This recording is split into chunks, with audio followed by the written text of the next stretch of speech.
किसी से कोई परिचय नहीं।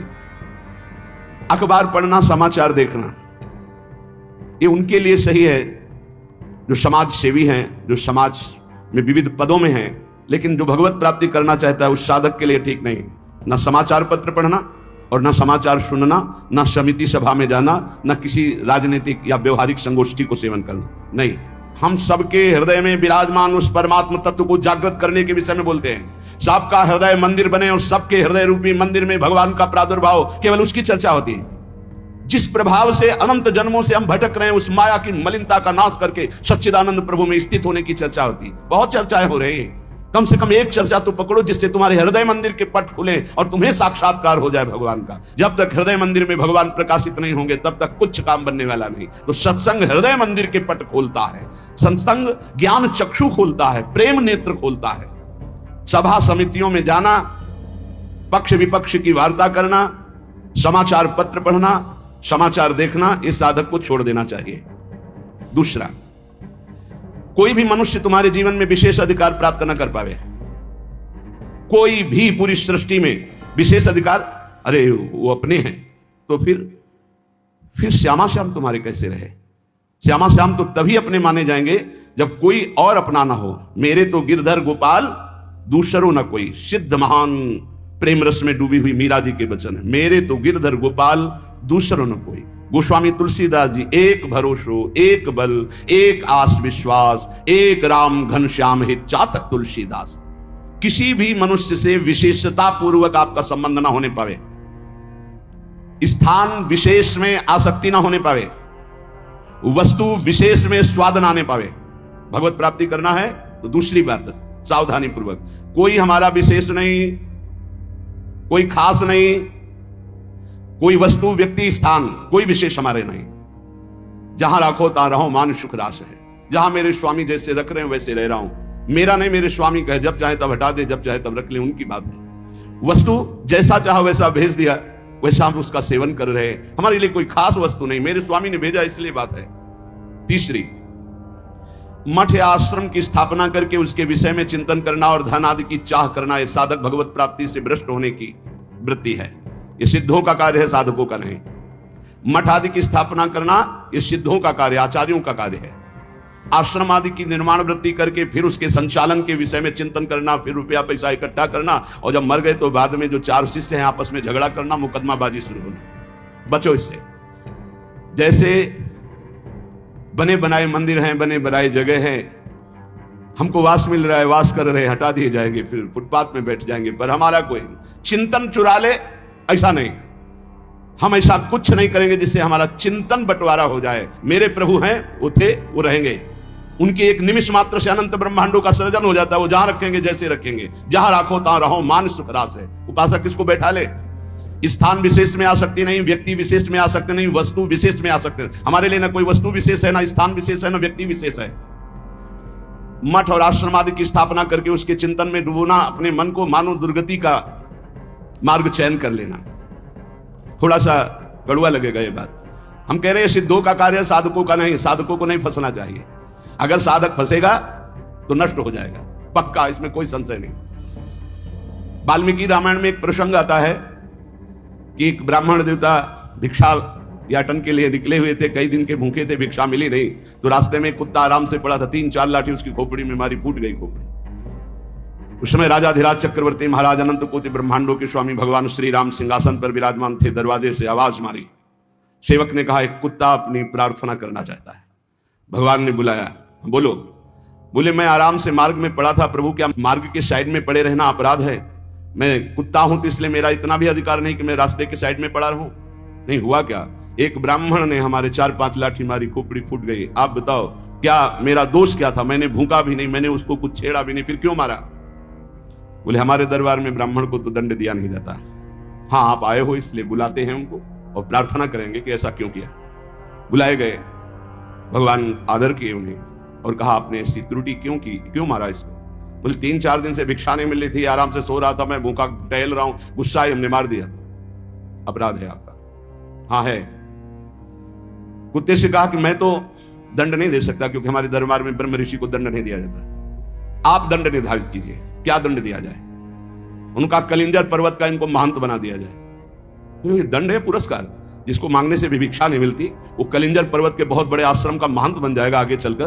तो ये तो पुरस्कार मिला, ये तो दंड थोड़ी। बोले नहीं प्रभु, मैं मानते ही हूं, पूर्व का मैं मानते ही हूं, जो कुत्ता बना हूं, ये जब कुत्ता बनेगा ना तब इसको समझ में आएगा। सीधे कुत्ता ना कह करके इसको हमने, अगर साधक के ये सिद्धों का खेल है, जो स्वात्मानंद में मगन है वो पूरा साम्राज्य चला सकते हैं, लेकिन जो साधक है अगर इस प्रपंच में फंसा तो मारा जाएगा। जब तक भगवत साक्षात्कार ना हो तब तक होश में मठ और आश्रम आदि की स्थापना करके उसके चलाने की चिंता करना, ये सब बिल्कुल परमार्थ से भ्रष्ट कर देने की बात है।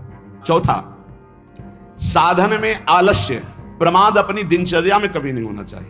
गुरु प्रसाद से अभी तक, अब आगे भगवान जाने, अगर 102 बुखार भी है और हमारा नियम है 12:30 बजे 1 बजे जगना, तो जगना है, जगना। पैदल आते थे, अब ठीक उसी समय राउंड लगा के अपनी दिनचर्या है। अपनी दिनचर्या में 1 मिनट का फर्क नहीं। या तो आराम से सो सकते हैं, नहीं, आराम कहां, जब तक शरीर में श्वास है आराम नहीं। इसको ऐसे रगड़ा जाता है जैसे कंजूस मालिक नौकर से, ऐसे इस शरीर का प्रयोग किया जाता है। एक एक श्वास बचा बचा के भगवान के चरणों में, और खूब मेहनत करा इससे। ये किस काम में आएगा? खा खा के अगर वजन बढ़ा रहे हो तो लकड़ी का वजन बढ़ेगा, फूंक दिया जाएगा शरीर, और किस काम में आएगा? ना उठने में सुविधा, ना दिनचर्या में सुविधा। जब शरीर बढ़ जाता है ना, अरे थोड़ा कम खाओ, खूब इसको व्यायाम प्राणायाम और अपनी दिनचर्या मेहनत करो, खूब नाम जप करो, भजन करो, इसके लिए मिला है। बोले साधन में आलस्य नहीं होना चाहिए, अपनी दिनचर्या में प्रमाद नहीं होना चाहिए। किसी भी साधक दिनचर्या में प्रमाद का मतलब है अपने जीवन को नष्ट करना। ये नींद अच्छा है या राधा राधा रटना अच्छा है? हम कहते थोड़ा सो लो। नींद में केवल सुख जो मिलता है वो 5-6 घंटे संसार का चिंतन छूट गया, इस बात का है। तो तुम बैठे बैठे जागृत में यदि ऐसा अभ्यास बना लो, उसे समाधि कहते हैं। न जागृत है, न स्वप्न है, न सुषुप्ति है, भगवदाकार वृत्ति है। इसी के लिए तो हमारा मानव जीवन हुआ है। साधक अपनी साधना में प्रमाद न करे। कभी 3 बजे, कभी 4 बजे, कभी 5:30 बजे, कभी 2 बजे, ऐसी दिनचर्या ने, एक राइट दिनचर्या, 2-4-5 मिनट की बात अलग, पूरे जीवन आजीवन एक दिनचर्या चलनी चाहिए साधक की। फिर कर लेंगे प्रमाद, दीर्घ सूत्रता, ये नहीं होना चाहिए। 11 माला कहा है, आज 5 माला हुए, कोई कल 11 और 6, फिर कल जब 11 और 6 पूर्ति कर रहे तो 6 पूरे, 11 फिर आगे कर। धीरे धीरे नियम ही खत्म हो गया, खत्म। हम कभी इस बात से राजी ना हो कि हमारा मन भजन के लिए आगे डालता है। जब हम दीक्षा देते हैं तो इतना जरूर कहते हैं कि 11 माला गुरु मंत्र के अधिक जपो तुम्हारे सौभाग्य का विषय पर। हमारा नियम 11 कम से कम प्रारंभिक स्थिति में, 12 पद कम से कम चतुरासी जी के पूरी पाठ कर जाओ, तुम्हारे अहो भाग्य, धन्य भाग। रो रो कर जब नाम पुकारते हैं तब कृपा होती है। पता नहीं कौन सी परिस्थिति ऐसा आ जाए कि लाद कर तुम्हें धाम से बाहर फेंक दिया जाए। हाँ, कोई रोग हो सकता है, कोई घटना घट सकती है, इसलिए सावधान। प्रमाद स्थिति नहीं, दीर्घ सूत्रता नहीं। अपने दिनचर्या में कोई फर्क नहीं पड़ना चाहिए। जिसकी दिनचर्या ठीक नहीं है, पूज्य सदगुरुदेव भगवान के वचन, साधु की पहचान उसकी दिनचर्या से होती है। जिसकी दिनचर्या राइट टाइम फिक्स चलती है, साधुता ठीक चल रही है। अगर दिनचर्या में व्यवधान, तो तुम्हारे जीवन में व्यवधान है, हटा दो, अपनी दिनचर्या में आओ। दिनचर्या ठीक होनी चाहिए। गुरुजनों के वचनों में, शास्त्र के वचनों में अविश्वास, अश्रद्धा या उपदेश दिए हुए कार्य के लिए निश्चय की कमी। आपको ऐसा करना है, हाँ हाँ कर लेंगे, नहीं वही करना है जो आज्ञा हो गई, बस सब बात बन जाएगी। 5वां, कोई तुमसे विजय प्राप्त करने आया है शास्त्रार्थ के लिए, पहले ही हाथ जोड़कर हार जाओ। अगर भगवत प्राप्ति करनी, प्राप्त करने की कोशिश मत करो।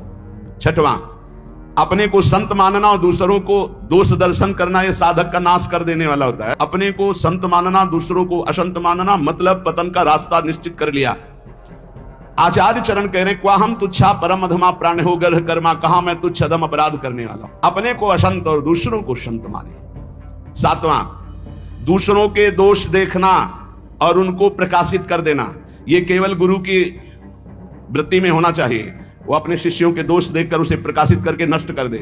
बकाया साधक को ये कभी वृत्ति नहीं रखनी चाहिए कि दूसरों के दोष देखकर और उनको प्रकट करना, चुगली करना। अगर साधक किसी के दोष देखता है तो उसी के सामने उसको फटकारे, तब तो मित्र माना जाएगा। और उसके चले जाने के बाद यदि पीछे चर्चा करता है तो उसे निंदा करते हैं, निंदा करने से पाप लगेगा। तुम्हारे अंदर वही दोष बहुतायत मात्रा में जागृत हो जाएगा। शब्द याद कर लो। अगर किसी के प्रति तुम्हारा दोष दर्शन है तो उसी के सामने कहो उससे, ए भाई, हमने सत्संग में सुना है, ये जो तुम्हारी बात है ना, ये ठीक नहीं है, इसको सुधार कर लो, तो निंदा नहीं मानी जाएगी। वो चला गया, इसके बाद आप उसकी चर्चा करते हैं, अब ये पाप होगा। पर निंदा के कीत आवत नहीं कछुआत, मूर्ख पर्वत पाप को ले चल अपने साथ। 8वां, किसी भी मनुष्य का ना शरीर से अपमान, ना वाणी से अपमान और ना मन से उसके नाश का चिंतन। जो तुम्हारा अहित कर रहा है, तुम्हारी निंदा कर रहा है, तुम्हारा अपमान कर रहा है, तो तुम्हें लौट कर अपमान नहीं करना। यह सिद्धांत है भगवत प्राप्ति का। और मन से संकल्प नहीं बनाना कि भोगोगे, क्योंकि तुम भजन करते हो, अगर ऐसा सोचे तो वो भोगेगा जरूर, लेकिन तुम्हारा भजन भगवत प्राप्ति के योग्य नहीं रह जाएगा। 9वां, पर चर्चा, बैठकर सदैव दूसरे के विषय की चर्चा। ये साधकों में कुछ दोष होते हैं, इसलिए इसका सुधार करना चाहिए। पर चर्चा, पर निंदा से साधक को बहुत बचना है। ये जबान बहुत दुष्ट है, इसको रोको, वाणी को रोको। वाणी एक अमोल है, जो कोई बोले जान, हे तराजू तौल के तब मुख बाहरान। और 10वां, सीरियल, नाटक, सिनेमा, नौटंकी, ये सब साधक नहीं। असत साहित्य नहीं पढ़ना, नहीं देखना, नहीं सुनना, बहुत बड़ा प्रभाव पड़ता है। इससे बहुत बड़ा प्रभाव पड़ता है, बहुत बड़ा प्रभाव पड़ता है। आपको अनजाने में पतन के मार्ग में आपको ले जाएगा। आपको सुनना है सत्संग, तो सुनने वाला यंत्र रखिए। ये सुनने के लिए ये जो टच वाला मोबाइल है, बचो इससे, पक्की बात है। इसको हम बहुत प्रार्थना पूर्वक निवेदन करते हैं कि साधक जो घर से निकला है भगवत प्राप्ति के लिए, टच वाले मोबाइल से बचे। जहां भगवत प्राप्ति की लालसा से आपने वैराग्य लिया, वहां भोगों की लालसा पैदा कर देगा। जहां आप खोले मोबाइल, तो आपके ऑप्शन ही ऑप्शन है। और मन कभी भगवत ऑप्शन सुनना चाहे तो बड़ा पवित्र मन होता है। हाँ, ये संसारिक बात है। इसमें क्या है? अच्छा, इसमें क्या है? ढूंढते ढूंढते वहां पहुंच गए जहां नहीं पहुंचना चाहिए, और आपको नष्ट कर देगा। सत्संग सुनना है तो यंत्र रखो सत्संग सुनने का। अगर आपको सही माने में मोबाइल का ही प्रयोग करना है, बहुत जरूरी है, तो हम कहते हैं छोटा वाला मोबाइल रखो। लेकिन नहीं, स्मार्ट, बड़े स्मार्ट बने हो, माया से थोड़ी तुम्हारी स्मार्ट गिरी चलेगी। माया तुमसे ज्यादा स्मार्ट है, उसी स्मार्ट में फंसा देगी। स्मार्ट है तो कहते हैं उसे, स्मार्ट मोबाइल कहते हैं। हाँ, तुम्हारी स्मार्ट गिरी नहीं चलेगी माया के आगे। वो एक दृश्य दिखाकर, मछली के मैथुन को देखकर सौ भरी महात्मा जल में समाधिस्थ रहते थे, साधना भ्रष्ट हो गई। अजामिल लकड़ी लेने गया था, वैश्यागमन देख करके उसकी बुद्धि भ्रष्ट हो गई, उसी वैश्या में आसक्त हो गई। प्रार्थना है, बहुत है बिना मोबाइल के नहीं चलता, तो 1800 वाला ले लियो, 2000 का जो नहीं आता इतना भाई। बहुत है बात करनी, कहीं कोई तुम्हारा पदाधिकारी हो तो भाई देख लो। नहीं तो हमें प्रार्थना करनी है साधकों से, स्मार्ट से बचो। बहुत स्मार्ट है वो, तुम्हें फंसा लेगा, भगवत मार्ग से गिरा देगा, पक्का गिरा देगा। मान लो, हम कह रहे हैं, लेकिन कोई नहीं मानने के लिए तैयार है। और किससे बात करनी? श्री जी के लिए स्मार्ट काम नहीं करेगा, वहां फोन बात होगी नहीं। वहां तो राधा नाम काम करेगा, राधा राधा राधा राधा राधा। हाँ, कुछ ऐसी आवश्यकताएं हैं जिनकी जरूरत है, क्योंकि बिना उसके काम नहीं चल सकता। तो हम कह रहे जहां तक हो सके। और अगर किसी को बहुतायी की रखना है तो बहुत हिम्मत करो, कसम खा लो कि कभी हम और क्षेत्र में नहीं जाएंगे। बहुत बड़ा क्षेत्र है। आज कोई भी व्यक्ति हमको प्रायः ऐसा नहीं दिखाई देता जिसकी कनपटी में मोबाइल ना लगा हो। भगवान का ये बहुत विचित्र, कलयुग भगवान ने ये यंत्र चलाया है, बहुत विचित्र। ये भगवान की बहुत माया चली। तो कह रहे नाटक, सिनेमा, फिल्म, सीरियल, समाचार, बचो भाई। अगर भगवत प्राप्ति करना है तो थोड़ा सावधान हो जाओ। 11वां, शास्त्र विरुद्ध कोई भी आचरण ना हो, नहीं तो भय को प्राप्त हो जाओगे। बड़े शेर दिल होकर के भी तुम्हें गुलामी ऐसे की सहनी पड़ेगी जो तुम सोच नहीं सकते। अगर अशास्त्रीय थोड़ा भी कर्म हुआ तो वही तुम्हें रौंद देगा। एक छोटा सा, एक नीच प्रवृत्ति वाला तुम्हारे ऊपर शासन कर लेगा। हमारी बात को समझना, जो लिखा है, शास्त्र विरुद्ध कोई भी आचरण तुम्हारे शेर दिल को रौंद देगा। शेर दिल का मतलब समझते हो? साधु सिंहवत होता है, बिल्ली बना देगा। वही तुम्हें डाउन होना पड़ेगा, वही तुम्हारी हंसी उपहास, वही तुम्हारी निंदा हो जाएगी, अशास्त्रीय आचरण। 12वां, बड़ों के आने पर खड़े हो जाना चाहिए, नहीं तो प्राण शक्ति कमजोर होती है। अपने से पूज्य और बड़े जन आवे तो हाथ जोड़कर खड़े हो जाने से हमारी प्राण शक्ति मजबूत होती है। पक्का मानो, ये जो दिल कमजोर हो रहे हैं ना, इसका कारण खान पान, व्यवहार अशास्त्रीय। ये जो सुबह 8-10 बजे तक सो रहे हैं, आयु नष्ट हो रही। ये जो नाना प्रकार के बाहरी भोजन कर रहे हैं, इनसे अपने यंत्र कमजोर हो रहे हैं। जो अशास्त्रीय कार्य हो रहे हैं, उनसे जीवनी शक्ति नष्ट हो रही, प्राण शक्ति कमजोर हो रही। पक्का मानिए, आज प्रायः लोग ऐसा ही है कि 1-2 बजे रात्रि के सोते हैं और 8-10 बजे जगते हैं। हमारी प्रार्थना है भुवन भास्कर उदय हो रहे और आप सो रहे, तो आपकी श्री, कीर्ति, यश, पवित्रता, प्राण शक्ति, जीवन शक्ति, इन सब का नाश हो रहा है। अरे प्रातः काल भगवान उदय हो रहे हैं, हाथ जोड़कर प्रणाम मात्र कर लो, नार्घ दो तो प्रणाम तो कर लो, भुवन भास्कर पधारे सूर्य नारायण। लेकिन नहीं, 10-11 बजे तक सोते, प्रायः दिनचर्या बन रही। सही माने में 10 बजे सो जा, 11, 12, 1, 2 दिन में 1 घंटा विश्राम का। जिसको दिन में विश्राम नहीं तो 9 बजे सो जाओ। 5 घंटे सो जाना बहुत होता है, 5 घंटे बहुत। अभ्यास योग युक्तेन, जैसा आप अभ्यास कर लो वैसा। आपने अभ्यास कर लिया 3 घंटे में तो 24 घंटे में 3 घंटे में काम हो जाएगा। आप अभ्यास कर लो। अरे साधना एक बार सोने का समय दे दिया, इसके बाद बस फिर नींद नहीं आनी चाहिए, फिर नींद नहीं आनी चाहिए हर समय ऐसे नींद। और 13वां, किसी भी वस्तु से या जीव से घृणा नहीं करनी। हमें प्रयोग नहीं करना, हमें घृणा नहीं करनी किसी भी वस्तु से, किसी भी जीव से। सब भगवान की सृष्टि, हमारे लिए जो आदेश है हम उसका खान पान करेंगे, उसका पालन। हमें घृणा किसी से नहीं, किसी से नफरत नहीं है। ये घृणा नफरत ये भगवत मार्ग के पथिकों में नहीं होती। विपत्ति में घबरा करके किसी और से सहयोग मांग लेना, ये बहुत खास बात है। बैठे रहो, प्रभु देखते हैं, बने तो आपसे बने, नहीं तो बिगड़ जाए, देखेंगे आप कैसे बना। पक्का गिरते गिरते गोद में हो जाओगे। कई बार हमने अनुभव किया सेकंड का, अगर सेकंड की चूक हो जाती तो ऐसी घटना घट जाती। सेकंड की चूक नहीं होने दी मेरे प्रभु ने, हमने कई बार देखा है। इसलिए भारी विपत्ति में घबरा कर किसी और का सहयोग लेना कभी ऐसा अनन्य भक्त के द्वारा नहीं होना चाहिए। अब क्या होगा? वही होगा जो प्यारे राम जी को भाएगा। और राम जी मंगलमय है, पक्का मंगल ही होगा, अमंगल नहीं हो सकता। भक्तों का सदैव ऐसा ही होता है। वही होगा जो हमारी प्रियालाल चाहते, वही होगा जो हमारे इष्ट चाहते। इष्ट मंगल भवन है, अमंगल हो नहीं सकता। भारी संपत्ति प्राप्त हो तो फूलना नहीं। अब तो वैसे सही बात देखो, जो भगवान का भजन करते हैं उनके लिए हर कोई वस्तु हर्ष वाली नहीं होती। किसी में हर्ष होता है, बहुत सी बढ़िया चीज मिल गई, बहुत सब, हर चीज नाशवान है। हर चीज, हर वस्तु, यहां जितना दुखालय मशाश्वतम नाशवान, यहां की कोई वस्तु हर्ष देने वाली है, सुख देने वाली है। प्रतिपल नष्ट हो रही, पर ज्ञान सही है नहीं है, इसलिए हम हर्षित हो जाते हैं कि हमको अमुक वस्तु मिल गई, अमुक व्यक्ति मिल गया, अमुक पदार्थ मिल गया। किसी भी कारणवश अकस्मात आपकी बात सिद्ध हो जाती है, जो आप कह दिए, तो आप उसके सिद्ध हो जाने पर जो आपने कहा, आपको दुख होना चाहिए। आपने जो चाहा वो हो गया, आपने जो मांगा वो हो गया, आपने जो कहा वो हो गया, तो आपको दुख मानना चाहिए। नहीं नहीं, ये अगर बात मेरे अंदर आ गई तो मैं भगवत प्राप्ति नहीं कर पाऊंगा, इस बात का दुख होना चाहिए। आगे ये सावधानियां वर्णन करके कह रहे कि जो पुरुष इसी जन्म में भगवत प्राप्ति करना चाहता है तो सरसैया में पड़े हुए भीष्म जी ने युधिष्ठिर जी को उपदेश दिया, ध्यान से सुन ले, इसी जन्म में भगवत प्राप्ति हो जाएगी। जो पुरुष इसी जन्म में भगवत प्राप्ति करना चाहता है, मनुष्य शरीरधारी, वो पहले आहार पर संयम करे, उसे सूक्ष्म करे। इतना कम ना करे कि भोजन का चिंतन हो, पर इतना भी ना करे कि डकार आवे। भगवत प्राप्ति करनी है तो ये बात पकड़ लो। हजारों जगह शास्त्रों में बात लिखी, मिता आहार, भिक्षान्नम औषधम, जैसे औषधि पाई जाती है ऐसे बहुत संभाल के खाओ पियो, जितने से एकदम आपका शरीर हल्का बना रहे। एक दो शरीरों को तो रोग हो जाता है, वो क्या कहते हैं जो गले में होती गांठ, थायराइड है ऐसे, वो तो बात अलग है कि भाई अब थायराइड हो गया है, नहीं तो खाईराइड में ज्यादा तगड़ाहट हो रही। खाईराइड खूब खाते चले जा रहे। जिसको इस जन्म में भगवत प्राप्ति करनी, भोजन पर पहले सुधार करे, अल्पाहार और सात्विक भोजन, चाट चटोरा भोजन की तरफ से बचे। अगर भगवत प्राप्ति करनी है, अल्पाहार करे, प्रकृति से परे अविनाशी पद की प्राप्ति के लिए प्रकृति के आकर्षण पर विजय प्राप्त करना पड़ेगा।